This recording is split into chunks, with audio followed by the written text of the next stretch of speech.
बातमी कोल्हापुरातून। कोल्हापूर मलकापूर जवळच्या कडवी नदीला पूर आलेला आहे। गोळसवडे मुसलमानवाडी आणि जावली गावाचा संपर्क यामुळे तुटलेला आहे। चांदोली गावातील साकव पाण्याखाली 100 घरांचा संपर्क तुटलेला आहे, तर चांदोली गावातल्या उसाच्या शेतामध्ये देखील 5 फूट पाणी शिरलेलं आहे।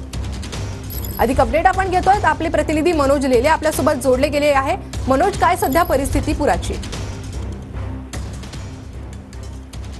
नक्कीच या ठिकाणी घाटमाथा आहे आणि या घाटमाथ्यावरती सध्या मुसळधार पाऊस होताना पाहायला मिळतो आहे आणि त्यामुळे मलकापूर जवळच्या कडवी नदीला या ठिकाणी पूर आलेला आहे आणि त्यामुळं इथला 3 गावातले संपर्क जे आहे ते या ठिकाणी तुटलेले पाहायला मिळत आहेत।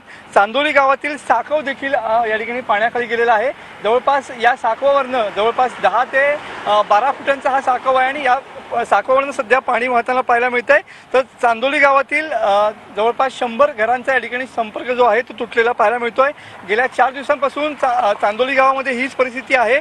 ही जी कडवी नदी आहे ती या ठिकाणी पुढे जाऊन पंचगंगेला मिळते आणि सध्या या कडवी नदीला जो पूर आलेला आहे त्यामुळे सध्या आपण सध्या वारूळ या गावामध्ये आहोत आणि इथून पुढे रत्नागिरीला जाणारा सुद्धा मार्ग आहे, त्या मार्गावरती सुद्धा या ठिकाणी पाणी आलेलं पाहायला मिळतंय। त्यामुळे रत्नागिरी आणि कोल्हापूर हा जो महामार्ग आहे तो सध्या बंद झालेला पाहायला मिळतोय। मात्र घाटमाथ्यावरती आंबा घाटापासून मुसळधार पाऊस होताना पाहायला मिळतोय आणि त्यामुळे सध्या मलकापूर जवळच्या कडवी नदीला या ठिकाणी पूर आलेला पाहायला मिळतोय। नक्कीच मनोज, धन्यवाद या सविस्तर माहितीसाठी।